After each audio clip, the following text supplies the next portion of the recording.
Marcus Bennett has everything: money, power, and a reputation as Chicago's most eligible bachelor.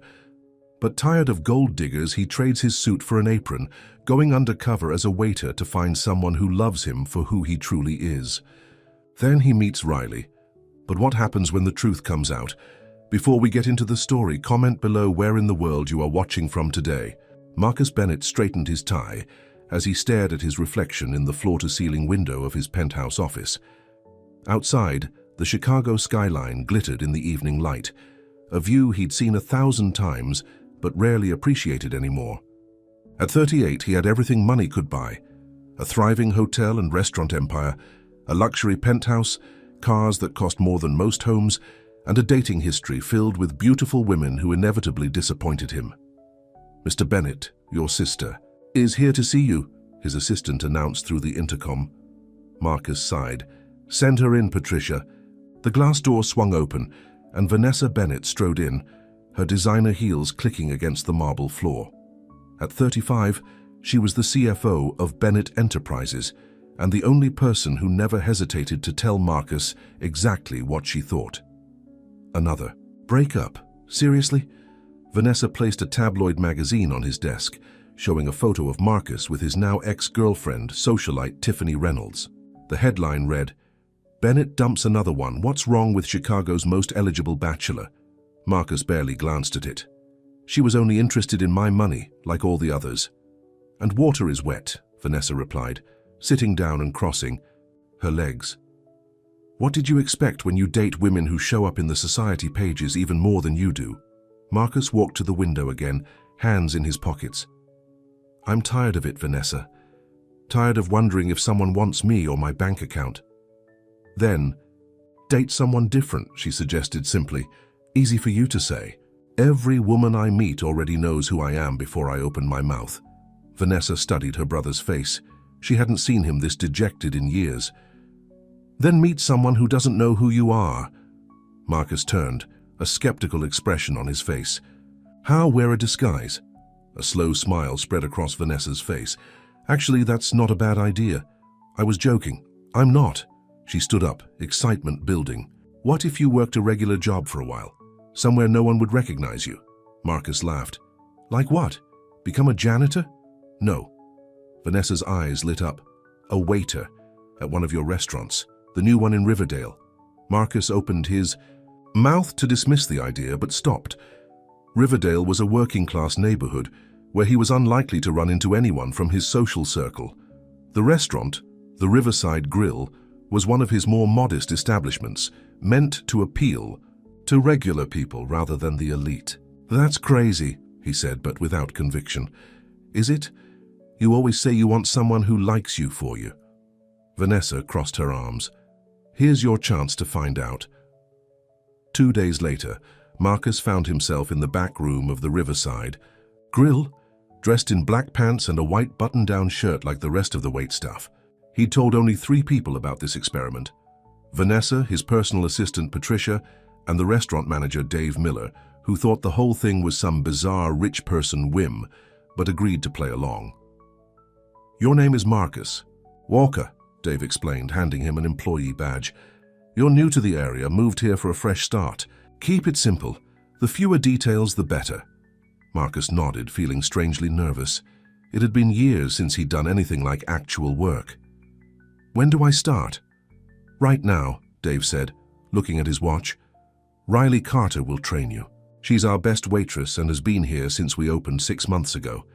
Just then, a young woman burst through the door, tying her apron as she walked. "Sorry, Dave. The bus was late again." "No problem, Riley. I've got someone for you to train. Today." Dave gestured toward Marcus. "This is Marcus Walker, our newest hire." Riley Carter looked up, and Marcus found himself staring into the most expressive brown eyes he'd ever seen. She was pretty in a natural way. No makeup except for a touch of mascara. Her dark hair pulled back in a practical ponytail, and a smile that somehow made the drab break room feel brighter. "Hi," she said, offering her hand. "Welcome to the madhouse." Marcus found himself temporarily speechless. He wasn't sure what he'd expected, but it wasn't her. "Thank you," he finally managed, shaking her hand. Her grip was firm, her hand warm. Riley gave him a quick once-over and frowned slightly. "First time waiting tables? Is it that obvious?" She laughed, a genuine sound that made the corners of her eyes crinkle. "Your shoes, they're too nice. They'll be killing you by the end of your shift." Marcus looked down at his shoes. He'd tried to dress down, but apparently hadn't gone far enough. "I'll remember that for tomorrow." "Come on," Riley said, heading for the door. "The dinner rush is about to start, and you're about to get a crash course in real work." The next 4 hours were the most humbling of Marcus's life. He mixed up orders, spilled a tray of drinks, and kept forgetting which tables were his. Riley swooped in repeatedly to save him, somehow managing to keep her own section running perfectly, while babysitting him through his disasters.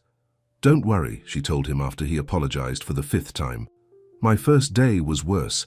I dropped an entire tray of pasta in a customer's lap." By the end of the night, Marcus's feet were aching, his back hurt, and he had a new appreciation for what his employees dealt with every day. "Not bad for your first shift," Riley said as they worked on closing duties. "Though maybe stick to water refills tomorrow until you get the hang of carrying trays."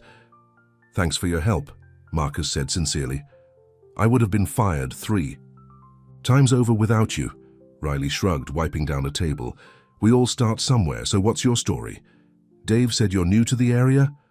Marcus tensed slightly, remembering his cover story. "Yes, I wanted a change of scenery, a fresh start." "Running from something or toward something?" Riley asked, her perceptiveness catching him off guard. "Both, maybe," he answered truthfully. Riley nodded, not pushing further. "Well, we're all running from something, right? That's what my mum used to say." "Used to?" A shadow crossed her face. "She died 3 years ago. Cancer." "I'm sorry," Marcus said, and meant it. Riley gave a small smile. "Thanks. It's just me and my brother Ethan now. He's 17, smart as a whip, but a handful sometimes." Marcus wanted to ask more, but was interrupted when Dave called out that they could leave. As they walked to the employee exit, Marcus realized he'd never had such a real conversation with someone in years. No pretenses, no attempts to impress. "See you tomorrow, Marcus Walker," Riley said, giving him a little wave as she headed toward the bus stop. "Need a ride?" he offered, the words out before he could think better of them. She hesitated, then shook her head. "Thanks, but I'm good. The 52 bus comes in 5 minutes." Marcus watched her go, feeling strangely disappointed. He almost followed her to the bus stop before remembering that he wasn't actually Marcus Walker, cash-strapped new waiter. He was Marcus Bennett, and his driver was waiting around the corner in a luxury sedan. For the first time, his wealth felt like a wall between him and something genuine. The next day, Marcus arrived wearing more appropriate shoes and feeling oddly excited about another shift of grueling work. Riley greeted him with a smile that made his heart skip. "You survived the night," she teased. "Ready for round 2? "Absolutely," he said, meaning it. Over the next 2 weeks, Marcus settled into a routine that was entirely foreign to his normal life. He woke up in his penthouse, dressed in his simplest clothes, and drove his least flashy car to a remote parking spot before taking public transportation to the restaurant. He worked 5 nights a week alongside Riley, gradually improving his skills and learning more about her. He discovered that she worked mornings at a coffee shop to make ends meet, that she was putting her brother through a private high school because their local public school had a drug problem, that she dreamed of going back to college someday to finish her degree in education. "I want to teach elementary school," she told him one night as they folded napkins after closing. "Kids that age still love learning, you know, before life beats it out of them." Marcus found himself sharing things too, real things about his life just altered to fit his cover. He told her about losing his parents young, true, about his close relationship with his sister, true, about his disastrous dating history, definitely true. He just left out the parts about inheriting a fortune and building it into an empire. "So all your girlfriends were gold diggers?" Riley asked bluntly one evening as they sat at the bar after their shift, sharing a plate of leftover fries that would otherwise be thrown out. Marcus nearly choked on his soda. "I wouldn't call them that exactly. What would you call women who date you for what they can get out of it?" He considered this. "Practical, I guess. Everyone wants security. Riley shook her head. There's a difference between wanting security and wanting luxury. I want security, a steady job, a safe place to live, enough money to not worry about every little expense, but I'd never date someone just because they could give me things. No? Marcus asked, genuinely curious. What would make you date someone? Then, Riley thought for a moment, absently twirling a fry in ketchup. Kindness. Real kindness, not just politeness. Honesty. Someone who sees me, really sees me, not just what I can do for them. She shrugged. Basic stuff that shouldn't be as rare as it is. Marcus nodded, feeling an uncomfortable twist in his stomach at the word honesty. What about you? Riley asked. What are you looking for? Someone real, he answered without hesitation. Someone who would like me even if I had nothing. Riley laughed. Well, you're in luck there. You are working as a waiter after all. Marcus smiled weakly, the twist in his stomach tightening. As the days passed, Marcus found himself thinking about Riley constantly. He looked forward to their shifts together, to their conversations, to her laugh. For the first time in his adult life, he was connecting with someone who had no idea about his wealth or status. It was intoxicating. One night, after a particularly busy shift, Riley seemed unusually quiet. Everything okay? Marcus asked as they walked out together. She hesitated. Just some money stress. Ethan's school raised tuition again, and my landlord is hiking the rent next month. I'm trying to figure out how to make the numbers work. Marcus had to physically stop himself from offering to write her a check on the spot. That's tough. Is there anything I can do? Riley gave him a tired smile. Unless you're secretly rich and hiding it. Not really, but thanks. The irony of her words hit him like a punch to the gut. Maybe you could pick up some extra shifts here, he suggested lamely. I'm already working 7 days a week between here and the coffee shop, she sighed. Unless I figure out how to clone myself, I'm kind of at my limit. They reached the bus stop, and Riley checked her watch. Great.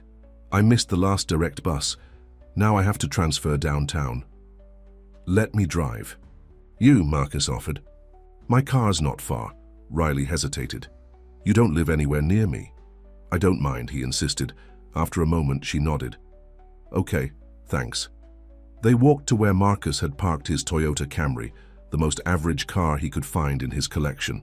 As they drove through the city, Riley directed him to a modest apartment building in a neighborhood that had seen better days. This is me, she said as he pulled up. Thanks for the ride. Any time, he replied, and meant it. Riley opened the door but paused before getting out. Would you like to come up for coffee? Ethan's at a friend's house for a study group, so it's just me tonight. Marcus's heart raced.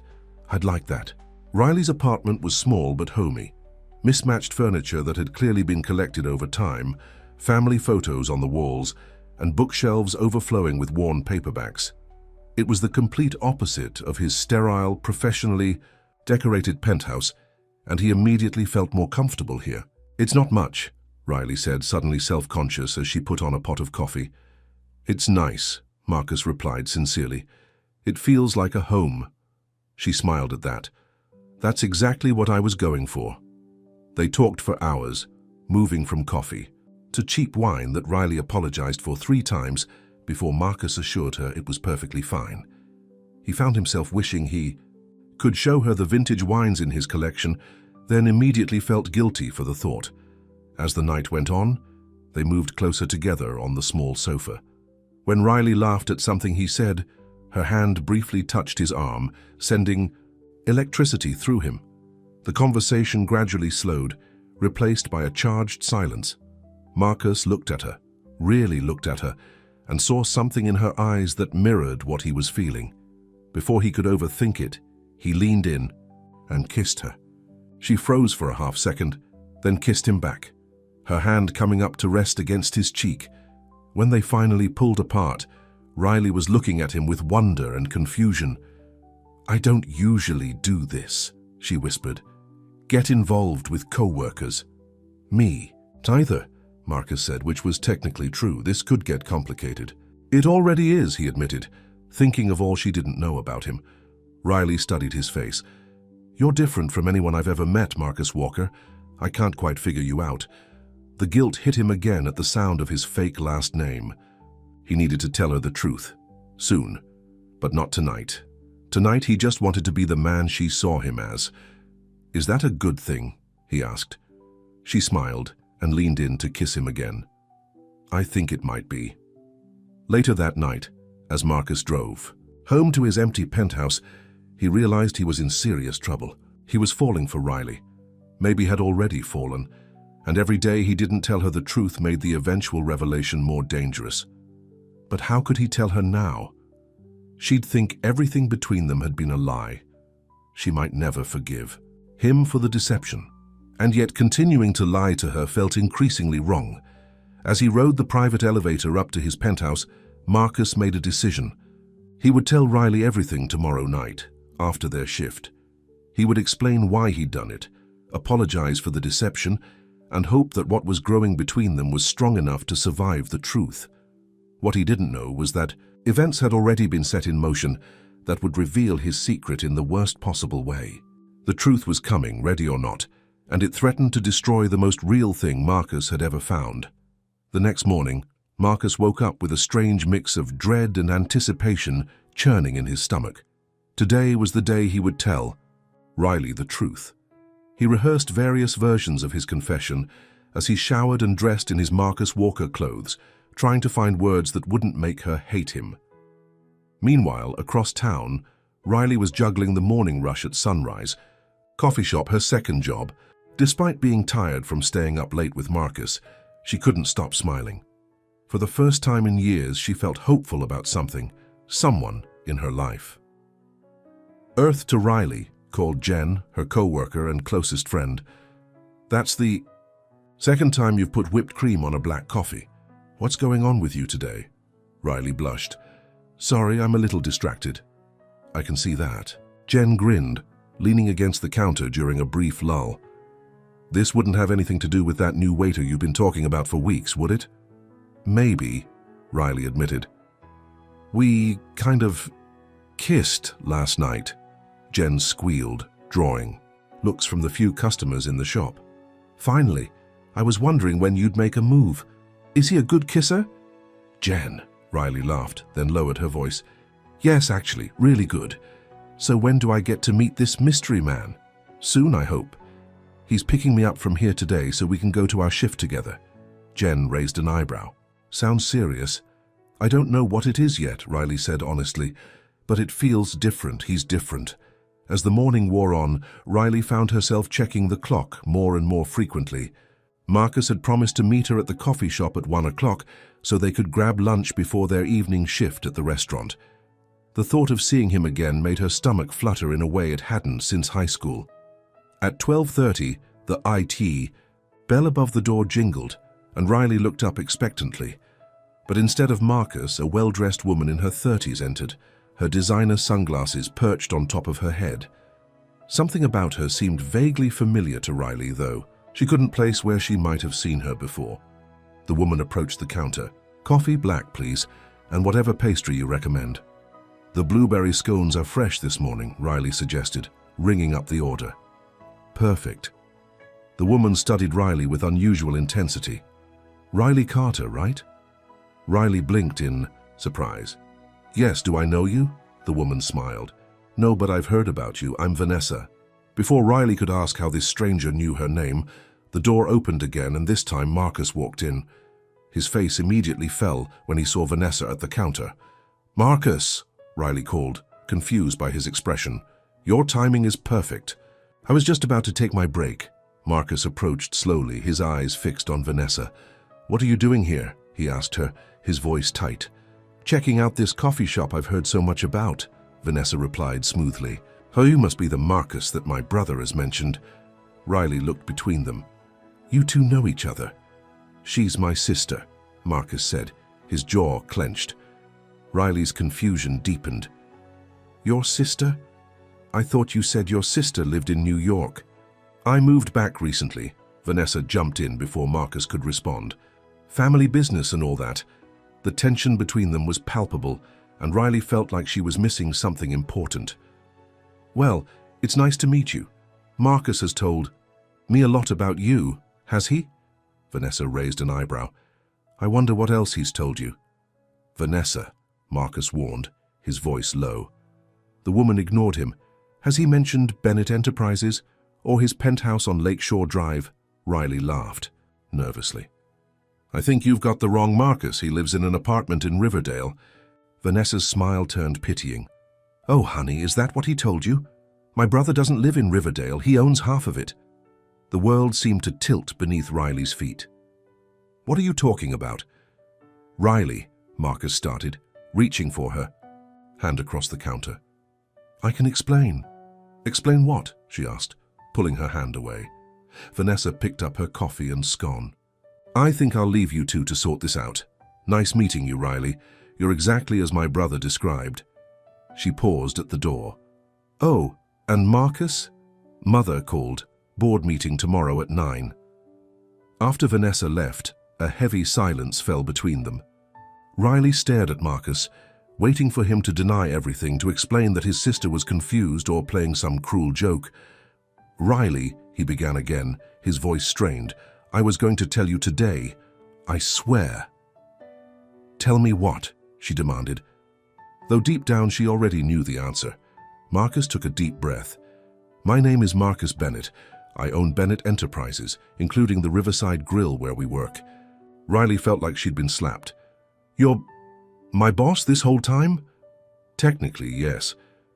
And you've been lying to me about everything? Your job? Where you live? Who you are? Not about everything, Marcus insisted. Everything I told you about myself, about my feelings, that was all real. Riley shook her head, trying to process what was happening. Why would you do this? Was this some kind of game to you? No, it wasn't like that. Marcus ran a hand through his hair in frustration. I was tired of people only seeing my money, not me. I wanted to meet someone who would like me for who I am, not what I have. So you lied, Riley stated flatly. You manipulated the situation to get what you wanted. I didn't think of it that way. Of course you didn't, Riley laughed bitterly. Rich people never do. Jen approached cautiously from behind the counter. Riley, everything okay? Your break started 10 minutes ago. Riley blinked back tears. I'm fine, Jen. Just found out I've been dating my boss who's been pretending to be someone else for weeks. Jen's eyes widened. Wait, what?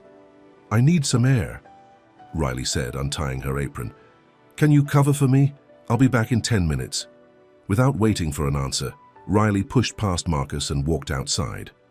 The cool autumn air hit her face, but did nothing to clear the confusion and hurt swirling inside her.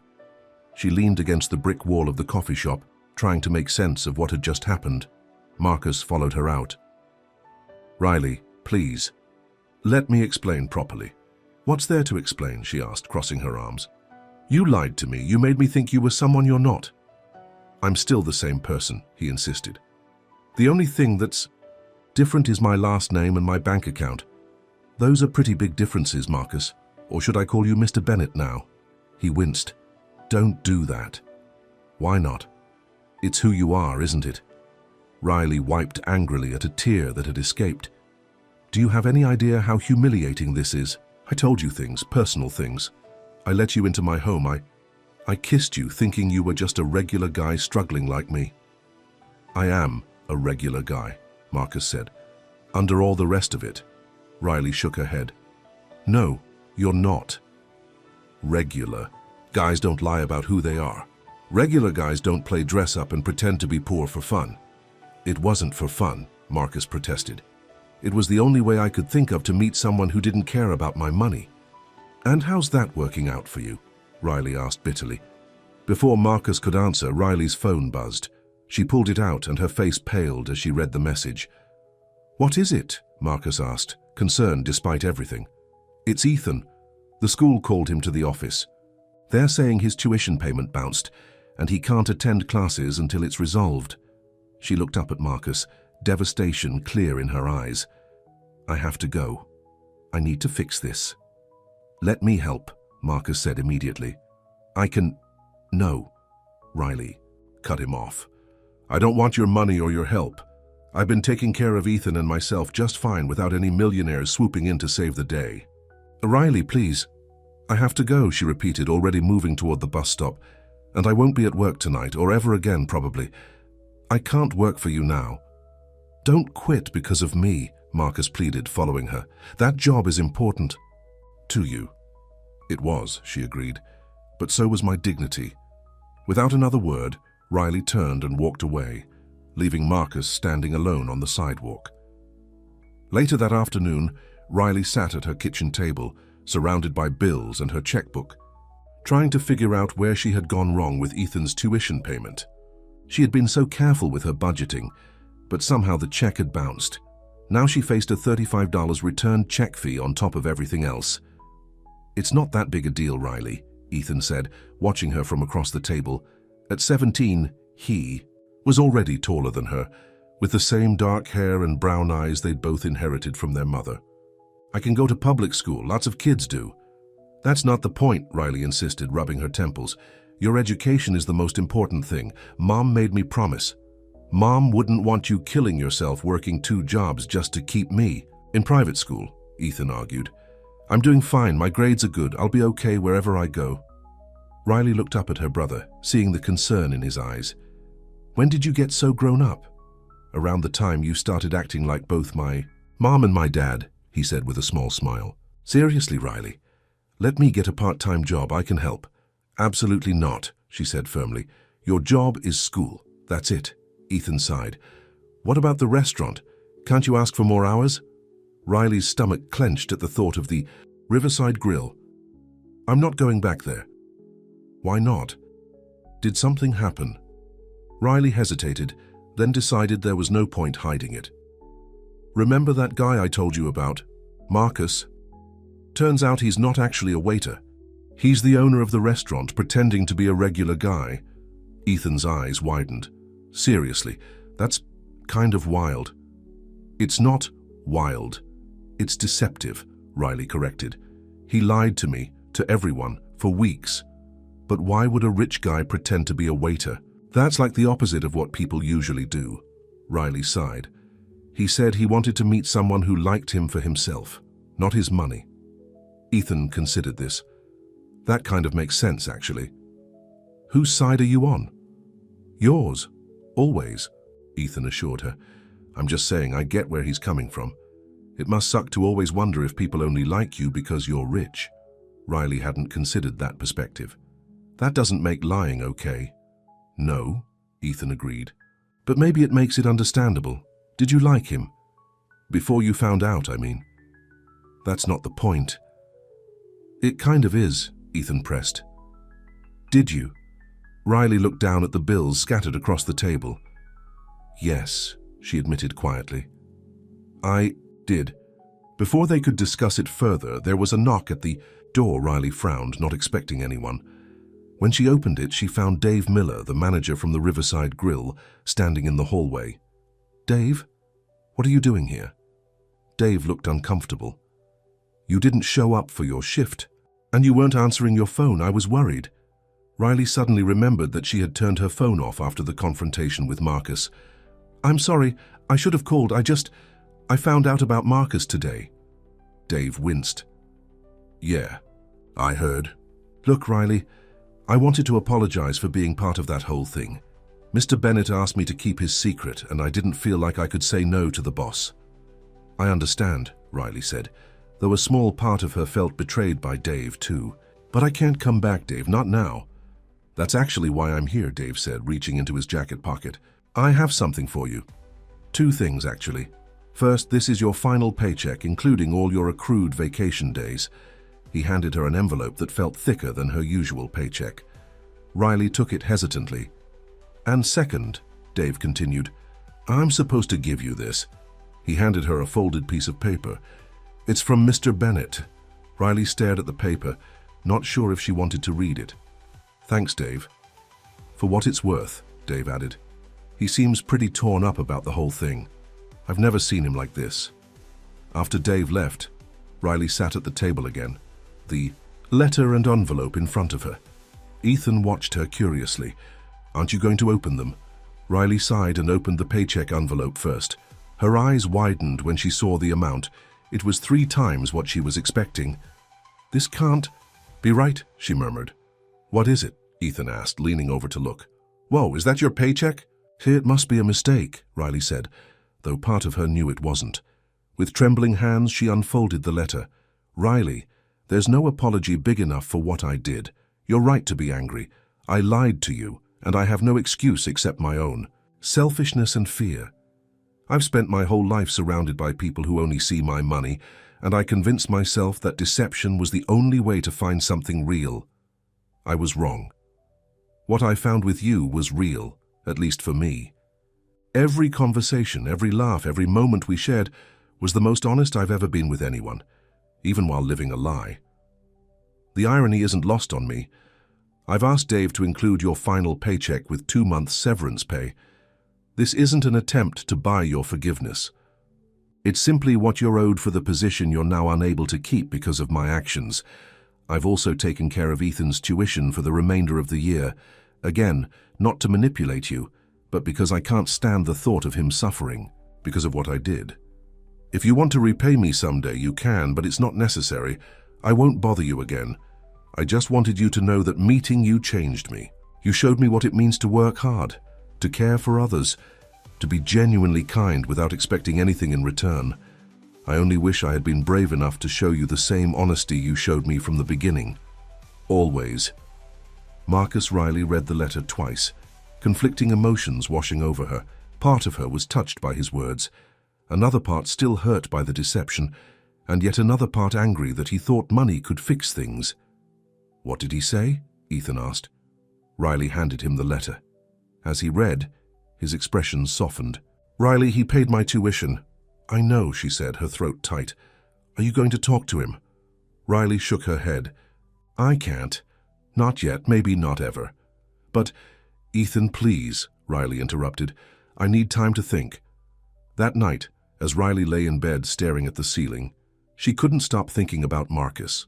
Not the wealthy businessman she now knew him to be, but the man who had stumbled through his first night as a waiter, who had listened to her dreams without judgment, who had kissed her so tenderly on this very couch. Had it all been an act? Or was there truth beneath the lie? Across town in his penthouse overlooking the city, Marcus sat alone in the dark, a glass of expensive whiskey untouched beside him. He stared at his phone, willing it to ring, knowing it wouldn't. He had never felt so hollow, so disgusted with himself. Vanessa had called multiple times, but he couldn't bring himself to answer. What was there to say? His sister had been right about the experiment, but wrong about how to execute it. He should have been honest from the beginning. Now he had lost the one person who had made him feel truly alive in years. A week passed. Riley found a new job at another restaurant, though the hours weren't as good and the tips were worse. She put Marcus's letter in a drawer and tried to forget about him. She almost succeeded during the day, but at night, his face haunted her. Dreams. Ethan kept asking if she was going to call him, but Riley always changed the subject. How could she explain that she was terrified, not of Marcus, but of her own feelings for him? What if she had only been another experiment to him, a brief adventure among the common folk before returning to his privileged life? Then, one rainy Tuesday afternoon, as Riley was walking home from the bus stop, a sleek black car pulled up beside her. The window rolled down, revealing not Marcus, but Vanessa. "Get in," she called. "We need to talk." Riley hesitated. "I don't think we have anything to discuss. My brother is miserable," Vanessa said bluntly. "And from the looks of it, so are you." "That's not my problem," Riley replied, though her heart skipped at hearing about Marcus. "Maybe not," Vanessa agreed, "but I think you at least owe it to yourself to hear the full story. 10 minutes of your time, that's all I'm asking." After a moment of internal debate, Riley opened the car door and got in. 10 minutes. As the car pulled away from the curb, neither woman noticed the dark blue sedan following discreetly behind them, or the woman inside taking photographs with a telephoto lens. A woman who recognized Vanessa Bennett and was very interested in who she was meeting with, and what it might have to do with the sudden disappearance of Chicago's most eligible bachelor from the social scene. The seeds of a new scandal were being planted, one that would soon force both Marcus and Riley to decide what and who they truly wanted regardless of the cost. The interior of Vanessa's car was all soft leather, and that new car smell Riley had only experienced during rare test drives she could never afford. She sat stiffly, feeling out of place among such luxury. "Where are we going?" she asked as Vanessa navigated through traffic. "Just somewhere we can talk privately," Vanessa replied, turning onto Michigan Avenue. "There's a cafe in my building with excellent pastries." 10 minutes later, they were seated in a corner booth of an upscale cafe. Riley feeling underdressed in her work uniform while Vanessa looked perfectly at home. A server immediately approached with a warm smile. "Ms. Bennett, your usual table. Would you like your regular?" "Yes, thank you, James, and bring whatever my friend would like." Riley ordered just a coffee, uncomfortable with the special treatment. Once they were alone, Vanessa cut straight to the point. "I owe you an apology," she said, surprising Riley. "The way you found out about Marcus was cruel, and that's on me." Riley hadn't expected that. "Why did you do it?" Vanessa sighed. "Honestly, I was trying to protect him. When he told me about this waitress he was falling for, who had no idea who." "He really was?" She shook her head. "I was sure you were playing some kind of long game." "What kind of game could I possibly be playing if I didn't know who he was?" Riley asked, confused. "People have tried crazier things to get close to the Bennett fortune," Vanessa said with a shrug. "I thought maybe you'd figured out who he was and were pretending not to know." "Well, I didn't," Riley said firmly. "I realize that now," Vanessa admitted. "The look on your face when I revealed the truth. No one's that good an actress." She took a sip of her coffee. "But here's what you need to understand about my brother. Marcus hasn't always been rich." This caught Riley's attention. "What do you mean?" "Our parents died when we were teenagers. Car accident. They left us some money, but not millions. Marcus built Bennett Enterprises from a small hotel our father owned. He worked 16-hour days for years, taking risks, making deals." Vanessa's voice held genuine pride. "By the time he turned 30, he was worth over 50 million. That's impressive," Riley admitted reluctantly. "It is." But success changed things for him. Suddenly, everyone wanted a piece of him. Business partners, gold diggers, fake friends. The last woman he dated seriously. She was feeding information about his business deals to a competitor while planning their wedding. Riley winced despite herself. "So, yes, what he did was deceptive," Vanessa continued. "But try to understand why. He's surrounded by people who only see dollar signs when they look at him. He wanted to know what it felt like to just be Marcus. Not Marcus Bennett, CEO and millionaire. Just a man." "I understand wanting that," Riley said slowly. "But lying. For weeks? Letting me share personal things with him while keeping this huge secret? How am I supposed to trust anything he said or did?" Vanessa studied her for a moment. "Do you know what he told me after he met you? He said you were the most genuine person he'd ever met, that you worked harder than anyone he knew without complaining, that you made him want to be a better man." Riley looked down at her coffee, trying to ignore the way her heart jumped at those words. "He's miserable without you," Vanessa continued. "He's barely sleeping, barely eating. I've never seen him like this over a woman." "What do you want from me?" Riley asked. "Am I supposed to just forgive him because he's sad? Poor little rich boy is suffering?" Vanessa actually smiled at that. "No, I don't expect you to forgive him just because he's hurting. I'm telling you this because I think you're hurting too." Riley didn't deny it. "Look," Vanessa said, leaning forward, "Marcus made a terrible mistake. But the man you got to know, the one who worked beside you, who listened to your dreams, who drove you home and kissed you on your couch, that man is real. The only thing fake about him was his last name and his bank balance." "Those are pretty big things," Riley pointed out. "Are they? When you strip everything away, isn't who a person is more important than what they have?" Riley didn't have an answer for that. "Just think about it," Vanessa said, sliding a business card across the table. "If you ever want to talk to him, that's his private number. Not his assistant, not his office, him." Riley stared at the card but didn't take it. "And Riley," Vanessa added, "for what it's worth, I think you're exactly what my brother needs. Someone who sees him, not his money." After Vanessa dropped her back at her apartment, Riley spent the evening distracted, Vanessa's words playing on repeat in her mind. She pulled Marcus's letter from the drawer where she'd hidden it and read it again, trying to reconcile the waiter she'd fallen for with the millionaire businessman he really was. "Are you ever going to call him?" Ethan asked from the doorway of her bedroom, making her jump. "How long have you been standing there?" she demanded. "Long enough?" He nodded toward the letter. "You've read that like 50 times. Just call him." "Already?" "It's not that simple, Ethan. Isn't it? You like him. He likes you. He lied, yeah, but not about the important stuff." Riley looked at her brother, surprised by his maturity. "When did you get so wise about relationships?" Ethan shrugged. "I watch a lot of TV." His expression turned serious. "Mom always said life's too short to hold grudges. Remember?" Riley did remember. Their mother had been the most forgiving person she'd ever known, seeing the good in everyone. "I just don't know if I can trust him," she admitted. "You won't know unless you talk to him," Ethan replied simply. That night, Riley tossed and turned, unable to sleep. Around midnight, she finally gave in and took out the business card Vanessa had given her. She stared at the number for a long moment before picking up her phone and typing a simple message. "This is Riley. Can we talk?" She hit send before she could change her mind, then set the phone down, not expecting a response until morning. To her surprise, it buzzed almost immediately. "Riley, thank you for messaging. Yes, I'd like that more than anything. When and where?" She took a deep breath, fingers hovering over the keyboard. "Tomorrow, 10 a.m. The park bench by the lake where we had lunch that time." This time the response came even faster. "I'll be there. Thank you for giving me a chance." Riley set her phone aside, her stomach fluttering with a mix of anxiety and something that felt dangerously like hope. The next morning dawned clear and crisp, a perfect fall day.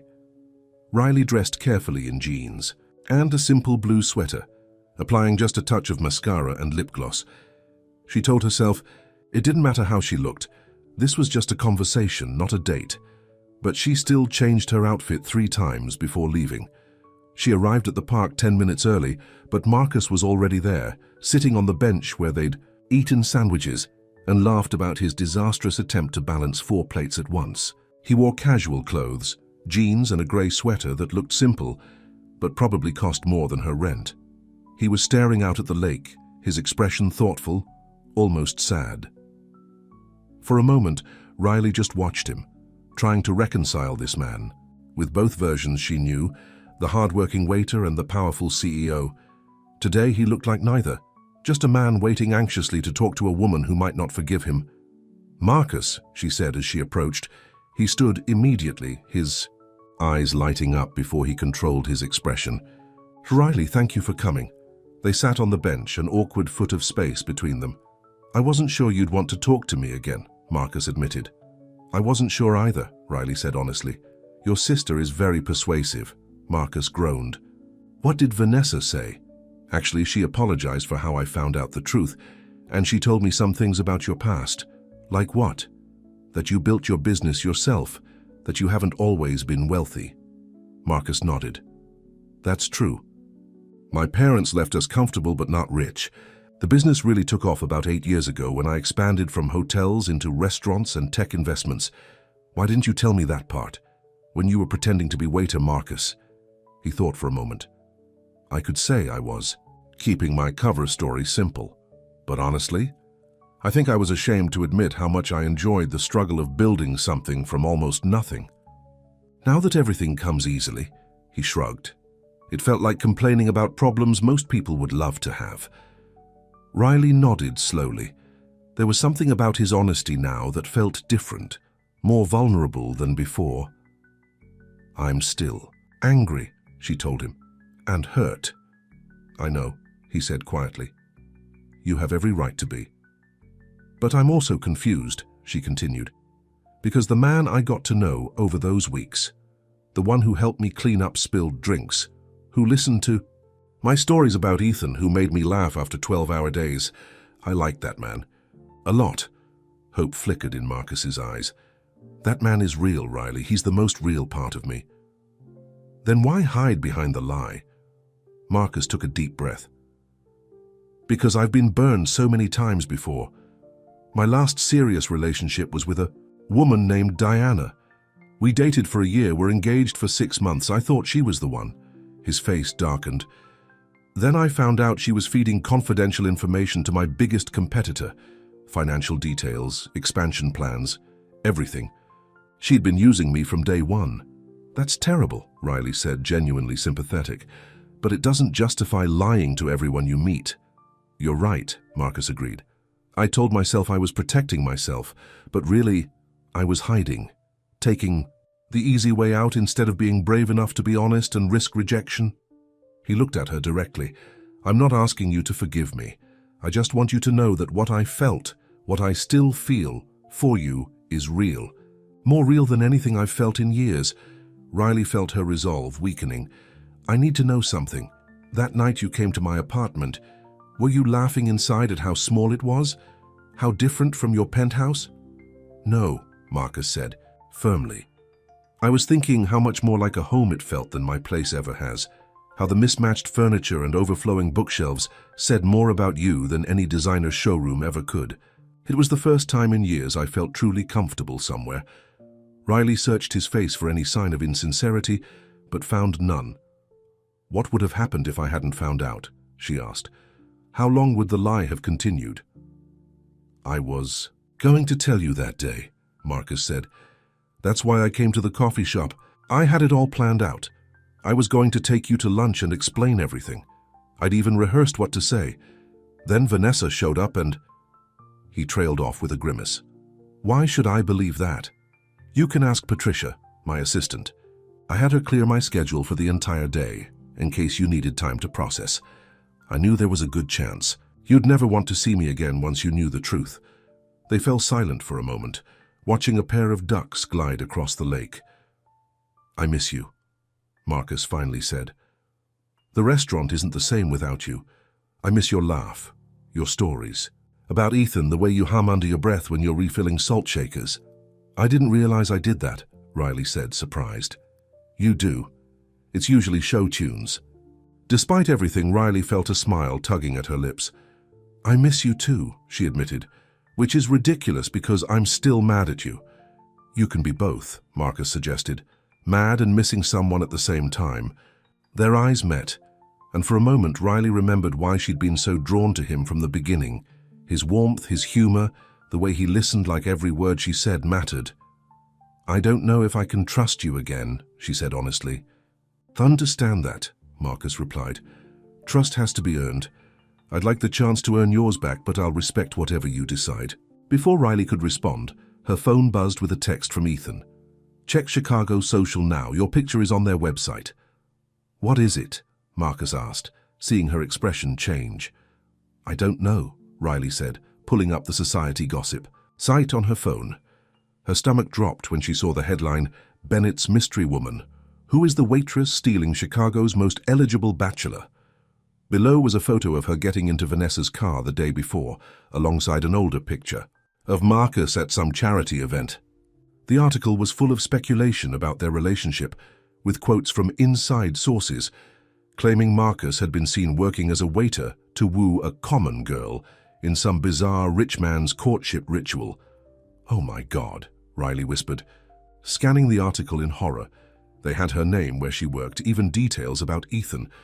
Marcus read over her shoulder, his face hardening. This is Diane Sellers' work.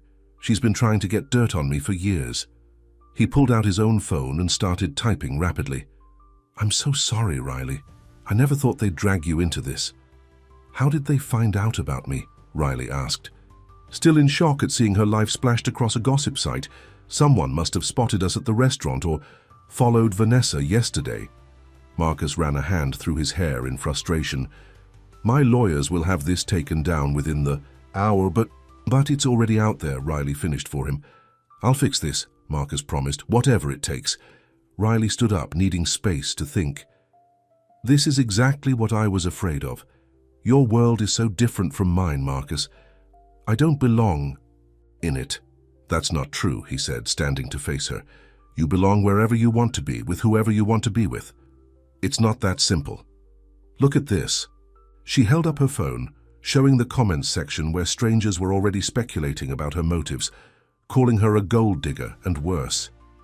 I never asked for any of this. I know, Marcus said, his voice pained. This is my fault. Again. Riley took a step back. I need some time to process this. Please don't follow me. Marcus looked like he wanted to argue, but nodded instead. I understand, but Riley, I meant what I said. What I feel for you is real. Whatever happens next, please don't doubt that. Riley walked away, her mind racing. By the time she got home, her phone had dozens of notifications, messages from former co-workers, even a few high school friends she hadn't spoken to in years, all asking about the article. Even worse, there were 3 calls from Ethan's school, which almost never happened during school hours. She immediately called back and was told to come right away. Ethan had been in a fight. As she rushed to the school, her worry for her brother temporarily pushed aside thoughts of Marcus and the article. When she arrived, she found Ethan sitting outside the principal's office with a split lip and the beginnings of a black eye. Ethan, what happened? She demanded, kneeling in front of him. Some guys were saying stuff, he mumbled, not meeting her eyes. What kind of stuff? About you and that rich guy. They showed everyone the article and said you were... He trailed off, his cheeks flushing with anger. Riley closed her eyes briefly, feeling sick. This was even worse than she'd imagined. So you hit them? Only after they wouldn't shut up, Ethan defended himself. What was I supposed to do? Let them talk about my sister like that? Before Riley could respond, the principal called them in. 30 minutes later, they left with Ethan suspended for 3 days, despite Riley's protests that he had been provoked. I'm sorry, Ethan said as they walked home. I didn't mean to make things worse. Riley put her arm around his shoulders, noting with a pang that he was now taller than her. You didn't. They did, with their gossip and lies. Is it all lies? Ethan asked cautiously. I mean, you were seeing him, right? Yes, Riley admitted, but not the way they're making it sound, like I'm some kind of trophy he won. When they got home, Riley was surprised to find a delivery man at their door with a large envelope. Riley Carter, he asked. When she nodded, he handed her the envelope. Special delivery from Bennett Enterprises. Inside was a letter from Marcus's head of legal, informing her that the article had been removed from Chicago Social's website and social media, with a formal retraction to be published the following day. There was also a personal note from Marcus. Riley, I can't apologize enough for this invasion of your privacy. My legal team is handling everything. If you or Ethan experience any further harassment, please call me immediately. I've included my lawyer's direct number as well. I know this is exactly what you were afraid of, and I wish I could shield you from it all. Whatever you decide about us, please know I'll do everything in my power to protect you and Ethan from further intrusion. Marcus's. Riley finished reading. Her phone rang with an unknown number. Hesitantly, she answered. Ms. Carter, this is Patricia Wells, Marcus Bennett's assistant. I'm calling to inform you that Mr. Bennett has scheduled a press conference for this afternoon. He wanted me to let you know first, as it concerns the recent article about you. A press conference? What is he going to say? Riley asked, alarmed. I believe he plans to address the rumors directly and ask the press to respect your privacy, Patricia replied. The conference is at 3 p.m. if you wish to watch it. It will be streamed on the Bennett Enterprises website. After thanking Patricia and hanging up, Riley paced around the apartment, torn between curiosity and dread. At precisely 3 p.m., she found herself sitting beside Ethan on their couch, watching the live stream on her laptop. Marcus appeared behind a podium, looking every inch the powerful CEO in a perfectly tailored suit. The contrast between this Marcus and the waiter she'd known was jarring, yet something in his eyes was familiar, the same warmth she'd come to know during their late-night conversations at the restaurant. Thank you all for coming, he began. I've called this conference to address the article published this morning by Chicago Social regarding my personal life. His voice was steady, but held an edge of controlled anger. The article in question contained numerous falsehoods and represented an unconscionable invasion of privacy, not just of myself, but of a private citizen who has never sought public attention. He paused, looking directly into the camera. Yes, I have been dating someone. Outside of Chicago's social circles. No, it is not some experiment or slumming it, as was crudely suggested. I met someone extraordinary who reminded me what genuine connection feels like, and I was fortunate enough that she saw something in me worth her time. Riley felt her cheeks warm at his words. I am making a formal request that all media outlets respect her privacy completely, Marcus continued. Anyone who continues to harass or publish stories about her will face the full legal resources of Bennett Enterprises. His expression softened slightly. Additionally, I want to address a personal matter. Riley leaned forward, holding her breath. To the woman in question, if you're watching, I made a serious mistake in not being honest with you from the beginning. You deserved better, and I hope someday you can forgive me. Not because I'm Marcus Bennett, but because you knew me when I was just Marcus, and that's the man I want to be worthy of your trust again. With that, he ended the conference despite shouted questions from reporters. Riley sat in stunned silence as Ethan looked at her expectantly. Well, he prompted. Well, what? Are you going to call him now? That was basically a public apology. Riley turned off the laptop, conflicted. It's not that simple, Ethan. A fancy press conference doesn't erase the lie. No, Ethan agreed. But it does show he's willing to face the consequences, and that he cares about you enough to put himself out there like that. Riley couldn't deny that. The Marcus she'd first met at the restaurant had been so private, almost shy. Today, he'd stood before the city's media and admitted his feelings for her without hesitation. She was still mulling this over when there was another knock at the door. This time it was a florist with a simple arrangement of wildflowers. The same kind Riley had once mentioned were her mother's favorites during a conversation with Marcus. The card read simply, "No pressure. Just wanted you to have something. Beautiful today." As Riley put the flowers in water, she found herself smiling despite everything. The gesture was thoughtful, not extravagant. He remembered something small she'd mentioned weeks ago.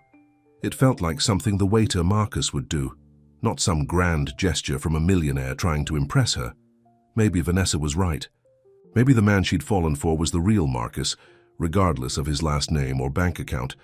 That evening, as she was helping Ethan with his homework, her phone buzzed with a text from Marcus. "I hope the press conference helps, rather than makes, things worse. I'm staying away as you asked, but I'm here if you need anything at all." Riley stared at the message for a long time before responding. The flowers were nice. Thank you. It wasn't forgiveness, but it was something. A small opening in the wall she'd built around her heart since discovering his lie. Across town in his penthouse, Marcus read her message and felt hope for the first time in weeks.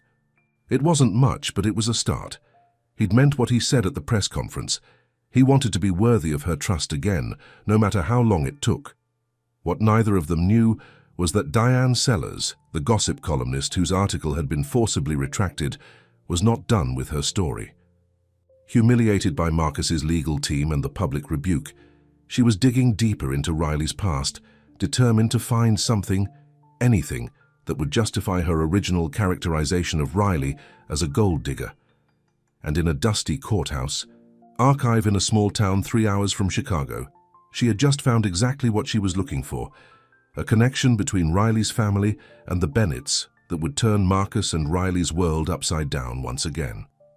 As Riley fell asleep that night, the wall around her heart beginning to crack, she had no idea that the biggest test of their relationship was yet to come, one that would force them both to decide once and for all what they truly wanted and what they were willing to sacrifice to be together.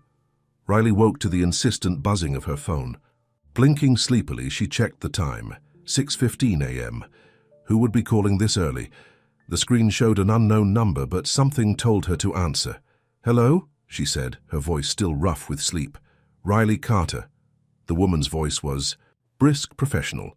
"This is Diane Sellers from Chicago Social." Riley sat up immediately, fully awake now. "How did you get this number? I have nothing to say to you." "I think you'll want to hear what I have to say," Diane replied, undeterred. "It concerns your mother, Elizabeth Carter, and her connection to the Bennett family." Riley's heart skipped a beat. "What are you talking about? My mother never knew the Bennetts." "That's not what the records show," Diane said, a note of triumph in her voice. "Your mother worked as a housekeeper for the Bennett family for 3 years, back when you were just a child. She was fired under, let's say, suspicious circumstances. That's not true, Riley insisted, though a vague memory stirred. Her mother coming home crying one night, packing their things, telling Riley they had to move to Chicago for a fresh start. It's all in the court records, Diane continued. Your mother filed a wrongful termination lawsuit against Edward Bennett, Marcus's father. She lost the case and moved away shortly after. Riley's mind raced. Could this possibly be true? Her mother had never talked much about their life before Chicago, just that they'd lived in a small town and she'd worked for a wealthy family. What do you want? Riley asked, her voice tight.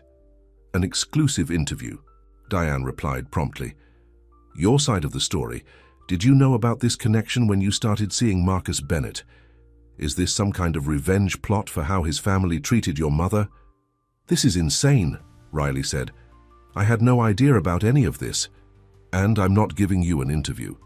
Think about it, Diane pressed. This story is going to break with or without your input. Wouldn't you rather control the narrative? There is no narrative. I didn't know Marcus was a Bennett until a few weeks ago. I certainly didn't know anything about my mother working for his family. So you say, Diane said skeptically. I'll give you until noon to reconsider the interview. Otherwise, the story runs as is. After hanging up, Riley sat in bed, shaking. Could it be true? Would her mother have kept something like this from her?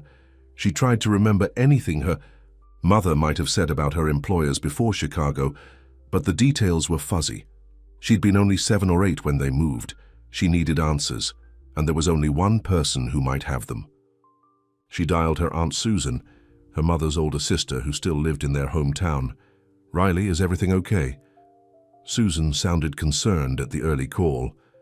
I need to ask you something, Aunt Susan. Did Mum ever work for a family named Bennett before we moved to Chicago? There was a long pause. Who told you about that? Riley's stomach dropped. So it's true? Susan sighed. Yes, she worked for Edward Bennett and his family for about 3 years. His wife had cancer, and your mom was hired to help with the house and children. When Mrs. Bennett died, things changed. What do you mean, changed? Edward Bennett made advances toward your mother. When she rejected him, he fired her, claimed she'd been stealing. She tried to fight it in court, but he was the most powerful man in town. No one would testify against him. Riley felt sick. And she never told me any of this? She wanted to protect you, Susan explained. She was afraid the Bennetts might try to hurt her reputation if she talked about it. So she moved you both to Chicago for a fresh start. Did you know Marcus Bennett is the son, the one I've been seeing? What? Susan gasped. No, oh Riley, I had no idea. Do you think he knows? I don't know, Riley said honestly. But a reporter found out. She's threatening to publish the story today. Oh dear, Susan murmured. Your mother would be so upset about all this being dredged up. After promising to call her aunt back later, Riley hung up and immediately dialed. Marcus, he answered on the first ring. Riley, is everything okay? Did you know, she demanded, skipping any greeting, about my mother working for your family? About what your father did to her? There was a shocked silence. What are you talking about? His confusion seemed genuine, but Riley wasn't ready to trust that. Diane Sellers just called me. She found court records showing my mother worked for your family and was fired by your father. She filed a wrongful termination suit and lost. Riley, I swear I had no idea, Marcus said, his voice stunned. If this is true, it happened when I was young. My father never mentioned it. She's planning to publish the story today. She thinks I started seeing you as some kind of revenge plot. That's ridiculous, Marcus said firmly. Look, I need to look into this. Can I come over, please? We need to talk about this face to face. Riley hesitated, then agreed. Fine, but I want answers, Marcus. So do I, he promised. 45 minutes later, Marcus was at her door, looking troubled. As soon as she let him in, he began pacing her small living room. I called my family's longtime lawyer, he said without preamble. He confirmed it. Your mother, Elizabeth Carter, worked for my family from 1996 to 1999. She was let go after my mother died. Let go, Riley repeated bitterly. Is that what they called it? My aunt says your father made advances toward her, and when she refused him, he accused her of stealing and fired her. Marcus stopped pacing, his face pale. I didn't. No, I was only 12 when my mother died. I remember we had a housekeeper who left around that time, but I was so caught up in my own grief. He ran a hand through his hair. Riley, I'm so sorry. You really didn't know? She asked, searching his face. No, he said emphatically. If I had known who your mother was, I would have told you immediately. Riley sat down heavily on the couch. This is too much. First the lie about who you are, now this connection between our families, a connection where your father wronged my mother. Marcus sat beside her, careful to leave space between them. I understand if this changes everything. If you can't separate me from what my father did, it's not that, Riley interrupted. It's the secrets, the coincidences. How am I supposed to believe this is real when everything started with a lie? And now there's this bizarre connection neither of us knew about. Sometimes life is strange that way, Marcus said quietly. But I promise you, my feelings for you have nothing to do with our parents' history. I didn't even know about it. Riley believed him, which almost made it worse. How could they build anything on this foundation of coincidence and hidden history? What are we going to do about Diane's story? She asked, pushing aside her personal feelings to focus on the immediate problem. Marcus's expression hardened. I'll handle it. She won't publish anything about you or your mother. How can you be sure? Because I'll make it clear that if she does, I'll personally ensure she never works in journalism again. His voice was cold in a way Riley had never heard before. I'm not my father, Riley, but I do have his resources and influence. I'm just more careful about how I use them. Riley studied him, seeing a glimpse of the powerful businessman beneath the man she'd come to know. You would do that for me? For my mother's memory? In a heartbeat, Marcus said without hesitation. Your mother deserved better from my family. I can't change the past, but I can protect her memory and you now. There was a long silence as they sat together, both processing the unexpected connection between their families. I need time to think about all this, Riley finally said. Marcus nodded, standing to leave. I understand, but Riley, whatever you decide about us, I'm still going to make sure that story never sees the light of day. You have my word. After he left, Riley called in sick to work and spent the day trying to process everything. She dug through old photos and keepsakes from her mother, looking for any clues about their life before Chicago. In a shoebox of mementos, she found an old newspaper clipping, a charity event from the small town where they'd lived. In the background of one photo, she could make out a younger version of her mother standing beside a boy who had to be Marcus at around 12 years old. They'd been connected all those years ago without ever knowing it. Around noon, her phone rang again. Marcus. It's done, he said simply. Diane Sellers won't be publishing that story or any other about you. What did you do? Riley asked. Let's just say I reminded her employer about certain tax issues they've been having and how helpful Bennett Enterprises lawyers have been in keeping those issues quiet. They've agreed to reassign Diane to sports coverage effective immediately. Thank you, Riley said sincerely. You don't have to thank me, Marcus replied. It was the right thing to do. That evening, as Riley was helping Ethan with homework, there was a knock at the door. She opened it to find Vanessa standing there. May I come in? She asked, her usual confidence tempered with caution. I brought dinner. She held up bags from an expensive restaurant. Riley hesitated, then stepped aside to let her in. Ethan. This is Vanessa, Marcus's sister. Ethan looked up with interest. The one who blew his cover?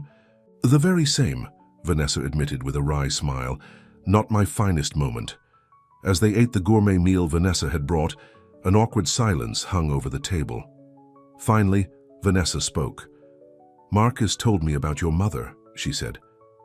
I came to apologize on behalf of my family. What my father did was inexcusable. You would have been a child, Riley pointed out. It wasn't your fault. No, but the Bennett name benefited from your mother's mistreatment, and I'm sorry for that. Riley was touched by the sincerity in Vanessa's voice. Thank you. I also wanted to tell you something about my brother, Vanessa continued. When Our mother died. Marcus changed. He became serious, responsible, determined to take care of me and make our father proud. He lost something of himself in the process, a lightness, a joy that he used to have. She met Riley's eyes. Until he met you. Working at that restaurant, being with you, I saw that lightness return. Riley didn't know how to respond to that. He loves you, Vanessa said simply. The real him loves the real you. No pretenses, no agendas, no family history. Just Marcus and Riley. After Vanessa left, Riley found herself staring at her phone, Marcus's number on the screen.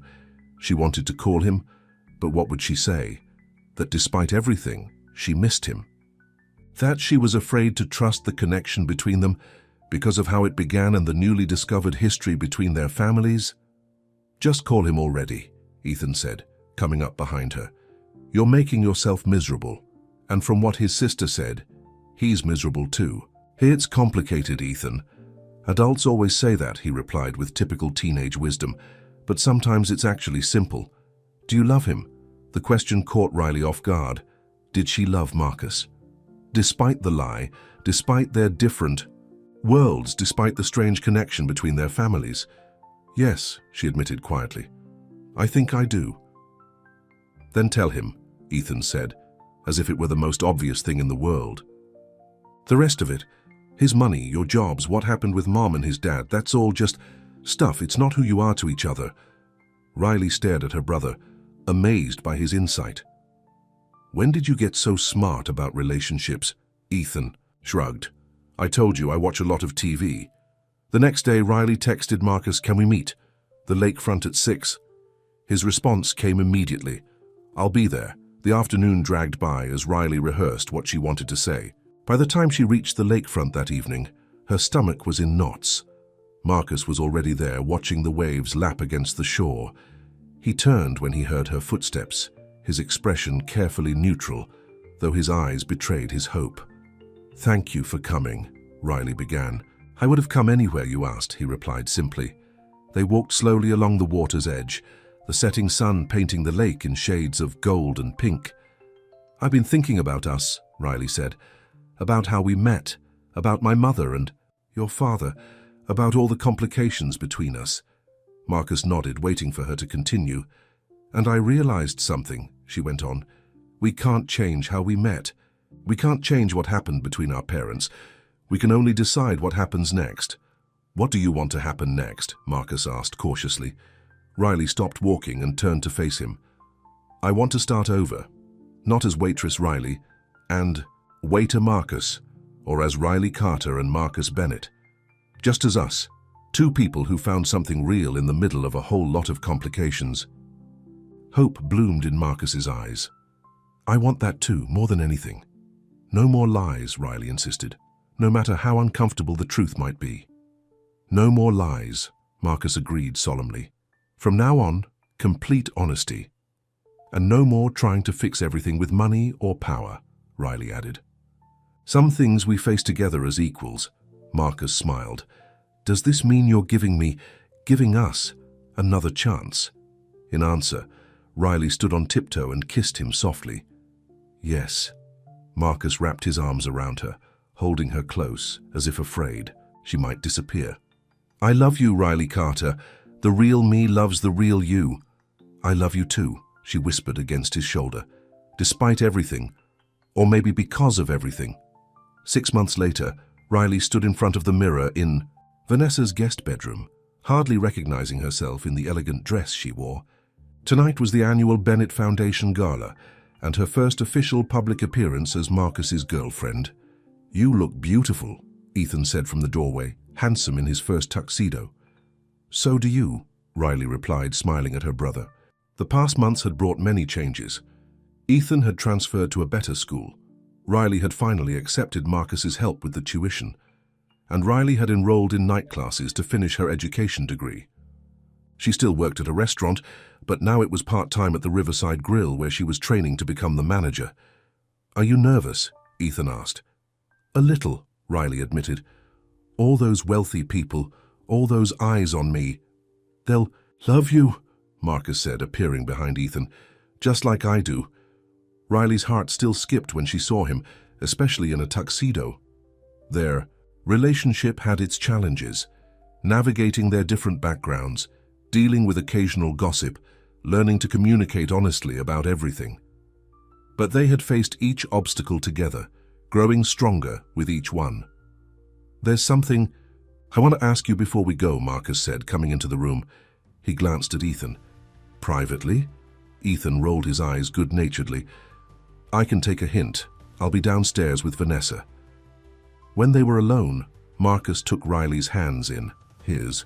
"These past 6 months have been the happiest of my life." "Mine too," Riley said, meaning it. "I never believed I could find someone who would see past all the trappings of my life to the real me underneath. But you did, even when I was hiding behind a lie." Marcus dropped to one knee, pulling a small box from his pocket. "Riley Carter, will you marry me?" Riley gasped as he opened the box to reveal a ring. Not the massive diamond she might have expected, but a delicate vintage design with a modest stone. "It was my grandmother's," Marcus explained. "The only truly happy marriage in my family. I thought it would be a good omen for us." Tears filled Riley's eyes. "It's perfect. And yes, I'll marry you." Marcus slipped the ring onto her finger and stood to kiss her, both of them laughing and crying at once. "You know what this means?" Riley said when they finally broke apart. "You're going to be related to Ethan, legally responsible for a teenager." Marcus grinned. "I can't wait. I'm thinking of bringing him into the business. He has good instincts." "One step at a time," Riley laughed. "Let's get through tonight first." Later, as they entered the grand ballroom of the Bennett Hotel, Riley felt the weight of curious stares and whispered comments, but with Marcus's hand warm and steady in hers, she held her head high. Halfway through the evening, Marcus clinked his glass for attention and asked for quiet. "I have an announcement to make," he said, his voice carrying across the room. "Many of you have been curious about my relationship with Ms. Riley Carter." He smiled down at her. "Tonight, I'm honored to announce that she has agreed to become my wife." A murmur ran through the crowd, some faces showing genuine pleasure, others thinly veiled surprise or disapproval. "I also want to announce a new initiative of the Bennett Foundation," Marcus continued. "The Elizabeth Carter Scholarship Fund, which will provide full college tuition to children of service workers." He looked at Riley again, his eyes soft. "Because sometimes the most extraordinary people come from the most unexpected places." Riley squeezed his hand, too moved to speak. In that moment, the journey that had brought them together, the deception, the revelations, the painful history between their families, all of it seemed worth it. Later, as they danced together under the crystal chandeliers, Riley rested her head against Marcus's shoulder. "Happy?" he asked softly. "More than I ever thought possible," she replied. "Who would have thought that a millionaire pretending to be a waiter would end up being exactly what I needed? And who would have thought that a waitress with no patience for rich men would be the woman who changed everything for me?" Marcus countered with a smile. As they moved across the dance floor, surrounded by wealth and luxury that once seemed so far removed from Riley's world, she realized an important truth. Love didn't care about bank accounts or last names or where you came from. It only mattered where you were going and who you were going there with. For Riley and Marcus, their journey was just beginning. It wouldn't always be easy, bridging their two worlds, but they would face each challenge the same way they had faced all the others, together as equals with honesty and trust. And that, Riley thought as she looked up at the man she loved, was worth more than all the money in the world. The end.